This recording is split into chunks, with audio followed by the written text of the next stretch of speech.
En las profundidades de la sabiduría ancestral y la perspicacia moderna se alza una obra que no sólo aspira a ser leída, sino a ser vivida, el arte de aprender a vivir, el camino hacia la transformación, coescrito por el pionero del yoga en España, Ramiro Calle, y el periodista Pedro Riba. Este libro es una brújula práctica para navegar la intrincada travesía de la existencia, ofreciendo un mapa detallado para cultivar el equilibrio, la lucidez y la plenitud en cada instante. Más que un mero manual, es una invitación a convertir la vida en un incesante escenario de aprendizaje interior y desarrollo de la conciencia, un sendero que se ilumina con la ecuanimidad ante los desafíos y la afirmación de lo mejor de nuestro ser. Nos embarcamos en una odisea que entrelaza la milenaria sabiduría de Oriente con las perspectivas más pragmáticas de Occidente, despojando la transformación personal de misticismos inalcanzables para anclarla firmemente en la cotidianidad. La trama central de esta obra se despliega en varias dimensiones interconectadas a la comprensión de nuestras fuentes de energía vital,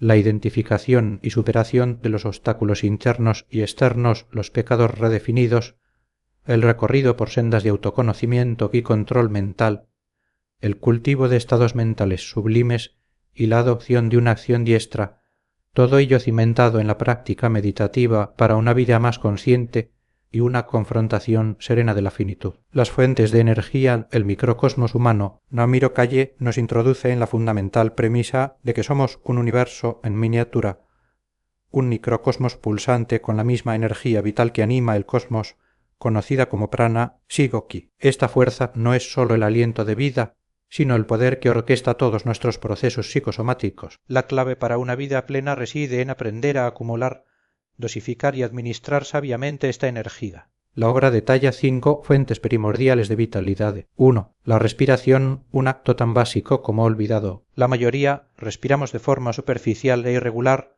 irritando nuestro sistema nervioso. Calle nos enseña que una respiración pausada y consciente abdominal, intercostal, clavicular y completa es una bendición que no sólo aumenta la energía, sino que oxigena células, mejora la calidad de la sangre, calma las emociones y tranquiliza la mente, estableciendo una conexión profunda entre el aliento y la lucidez mental. 2. La alimentación somos lo que comemos, y aunque la obra aboga por la libertad de elección dietética, enfatiza la importancia de una alimentación pura, variada y consciente. Masticar bien, no excederse y priorizar vegetales, frutas y frutos secos, sumado a una actitud de calma y concentración al comer, son pilares para nutrir el cuerpo y el alma. El ayuno, supervisado médicamente, se presenta como una poderosa herramienta de desintoxicación. 3. El sueño, imprescindible para la limpieza, orden y armonización cerebral. Es un bálsamo para el cerebro y el sistema nervioso,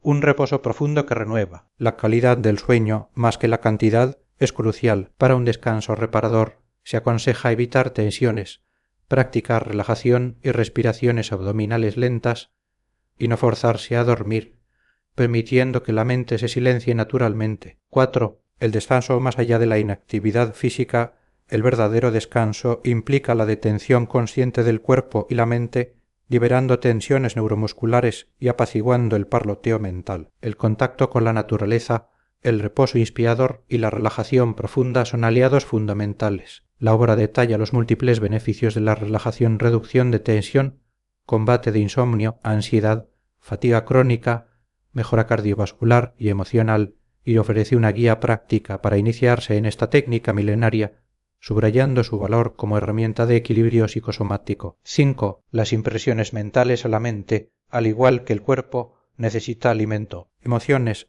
sentimientos y pensamientos positivos son vitaminas que fortalecen el alma, la sintonizan y la hacen más creativa. Se insta a cultivar impresiones constructivas, amistad, amor, arte, naturaleza y a propiciar pensamientos de benevolencia, alegría y plenitud. La obra subraya que un cerebro bien, cuidado con alimentación sana, descanso, respiración profunda, meditación, ejercicio no estresante, evitar preocupaciones y buscar estímulos enriquecedores no solo mejora nuestro bienestar, sino que nos prepara para un trabajo interior más profundo y un perfeccionamiento espiritual. Los obstáculos en el camino, la redefinición del pecado por Pedro Riba. Pedro Riba nos desafía a trascender la concepción religiosa del pecado para entenderlo como una bofetada espiritual y emocional a nuestra propia evolución. Estos pecados son trabas, traspiés o faltas de respeto hacia nosotros mismos y hacia los demás, acciones o omisiones impelidas por un egoísmo insano. La obra los clasifica en 4 canales principales. 1. El pecado de pensamiento no solo se refiere a pensamientos impuros en un sentido moral,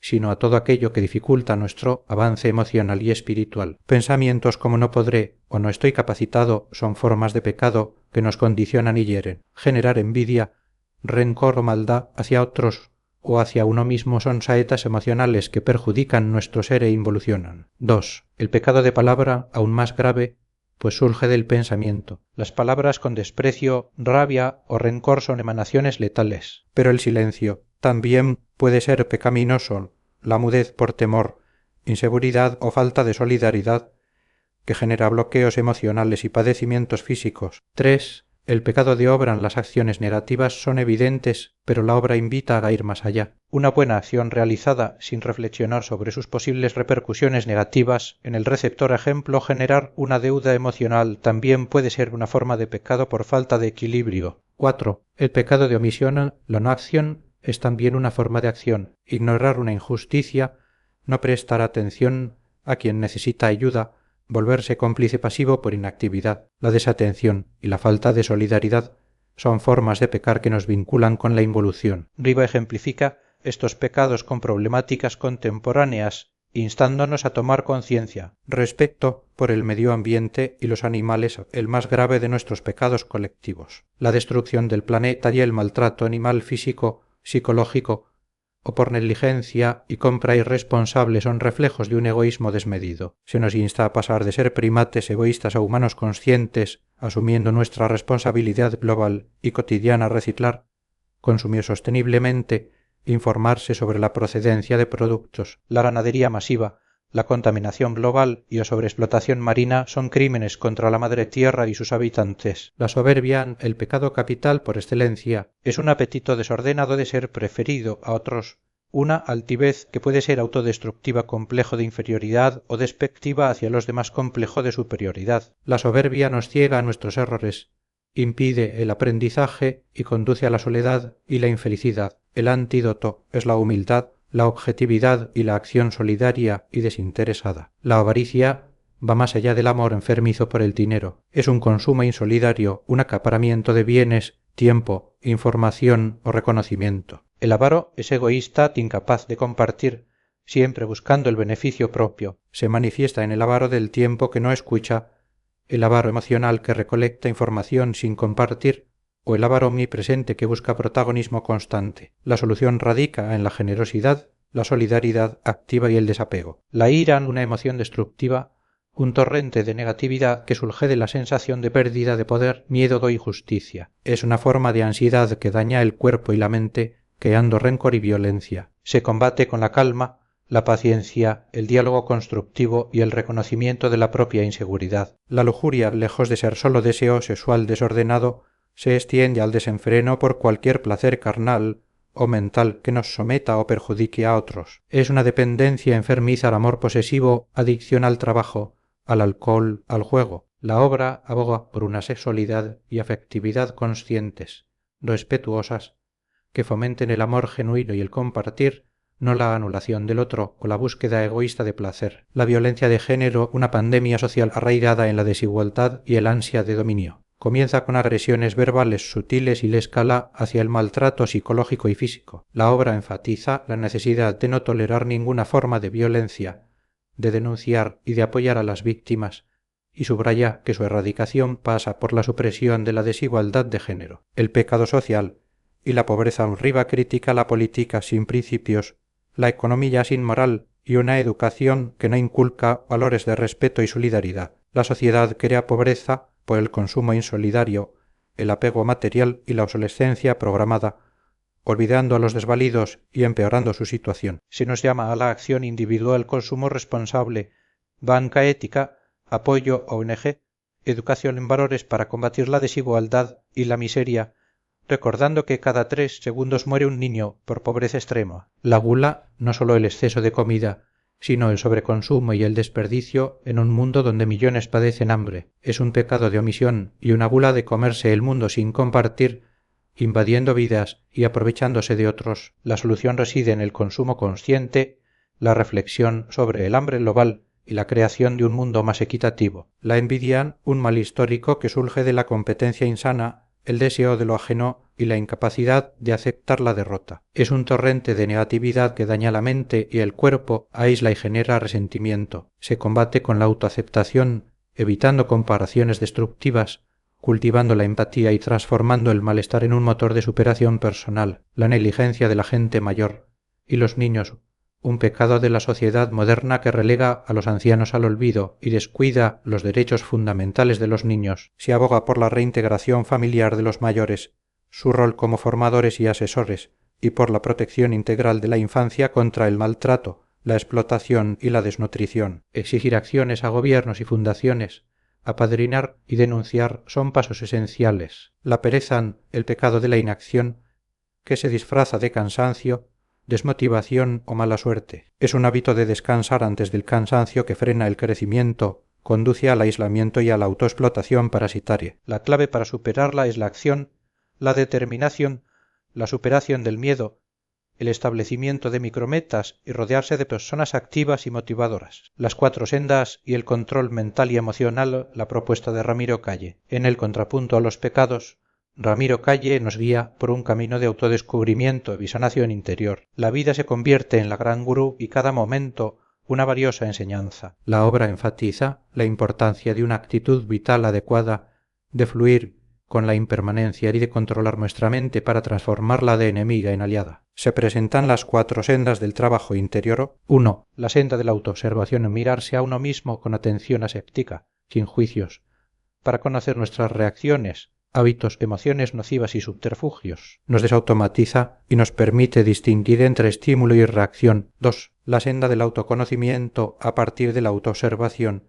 Se examina la mente, sus engaños y resistencias. Este desenmascaramiento es doloroso, pero necesario para liberarse del lado insano de uno mismo y percibir la esencia más allá del ego. 3. La senda de la transformación. Una vez que se sabe que hay que cambiar, se activa la voluntad. Es un proceso lento pero constante de modificar actitudes, comportamientos y hábitos psíquicos, donde la energía del observador ilumina las zonas oscuras y agota los condicionamientos. 4. La senda de la realización de sí, hacer real lo esencial en uno mismo, recuperar la identidad auténtica más allá de la máscara social y las tendencias egocéntricas. Es el reconocimiento final de nuestra naturaleza imperturbable, el florecimiento de la sabiduría y la iluminación interior. Para transitar estas sendas es crucial superar las trabas de la mente, que son innumerables a la ofuscación, confusión, ignorancia, el apego, avidez, aferramiento a lo grato, la aversión, rechazo, odio a lo ingrato,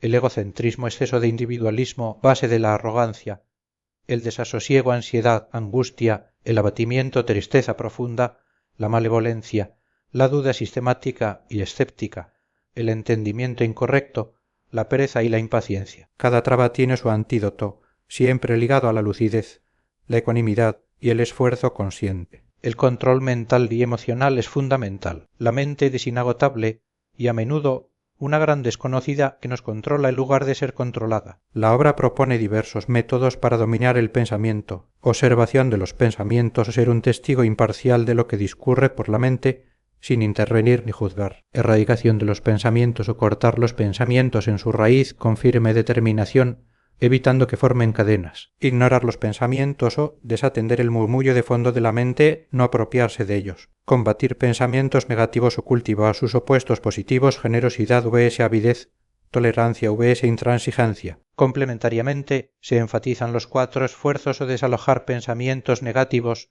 impedir que regresen, suscitar pensamientos constructivos y desarrollarlos. Estados sublimes de la mente y la acción diestra. El culmen de la transformación es el desarrollo de los estados sublimes de la mente, conocidos como celestiales en la India. 1. El amor mettan, no el posesivo o egoísta, sino el amor incondicional y expansivo, libre de celos, exigencias o rencor. Es el amor que desea la felicidad de todos los seres, que se irradia sin esperar nada a cambio que una y sana. Es el antídoto fundamental contra la intolerancia y las injusticias. 2. La compasión caluna, una cualidad noble del alma que nos inclina a identificar con el sufrimiento ajeno y aliviarlo. Va más allá del sentimiento pasivo para convertirse en acción dinámica de solidaridad. Nos hace más transigentes, amistosos y menos egocéntricos. 3. La alegría compartida, mudita, el antídoto por excelencia contra la envidia. Consiste en alegrarse sinceramente por el bienestar y los éxitos de los demás, convirtiendo su dicha en la propia. 4. La ecuanimidad upeca, una de las cualidades más altas y necesarias. Es un ánimo equilibrado, una firmeza ante el placer y el dolor, la victoria y la derrota. No es impasibilidad, sino aceptación consciente de lo inevitable y la capacidad de mantener la serenidad ante la impermanencia de todo. Nos protege del desequilibrio mental y emocional, y nos libera del apego y la aversión. Estos estados, junto con la acción diestra karma yoga, guían nuestra conducta. La acción diestra implica hacer lo mejor posible en cada momento, sin apegarse a los resultados, obrar por amor a la obra, mantener la mente lúcida y tranquila, y valorar el proceso tanto como el fin. Es un aprendizaje incesante donde el error es una oportunidad de corrección, y la responsabilidad personal es clave. La meditación y su alcance. La meditación es el pilar fundamental para este camino transformador. Definida como alerta serena o cultura mental, es una medicina para la mente que entrena y desarrolla la atención, la percepción pura, la concentración, la calma, la lucidez y el entendimiento correcto. No es un lujo, sino una necesidad para domar el pensamiento, estabilizar la mente y actualizar sus potenciales. La obra ofrece varios ejercicios prácticos de meditación, como la concentración en la respiración, el escaneo corporal o la observación de los contenidos mentales, invitando a integrarla como una disciplina diaria para sanar la mente y vivir con mayor plenitud ante la vida y ante la muerte un código de conducta interior. Finalmente, la obra culmina con la reflexión sobre cómo afrontar la vida y la muerte con lucidez y ecuanimidad. Ramiro Calle propone un código de conducta interior para guiar esta travesía, no lamentarse inútilmente, superar la autocompasión y el egocentrismo, cambiar el no puedo por no quiero y el me hacen por me hago, ser honesto y ajustarse a la realidad, evitar pretextos y justificaciones, no culpabilizarse, no arrogarse, cualidades inexistentes, cultivar la autoaceptación y el amor, evitar la expresión de emociones negativas, establecerse en la ecuanimidad más allá de la avidez o la aversión, ser consciente sin prejuicios, ser de todos pero de nadie en demasía, estar en el mundo sin ser esclavizado por él, tomar la vida como un maestro y un reto sin exigir excesiva seguridad, ser la propia autoridad y vivir cada segundo con plena conciencia de la impermanencia y la inminencia de la muerte, dándole un significado pleno y creativo a la existencia. En suma, el arte de aprender a vivir es una magistral síntesis de herramientas prácticas y sabiduría profunda, una guía para transformar los obstáculos en oportunidades, los pecados en sendas de crecimiento y la vida misma en una obra de arte consciente, equilibrada y compasiva. Es un llamado a despertar a nuestra verdadera naturaleza, a vivir cada instante con intensidad y a dejar un legado de amor y acción diestra, sabiendo que el cielo no está en un lugar remoto, sino en la mente y el corazón bien cultivados.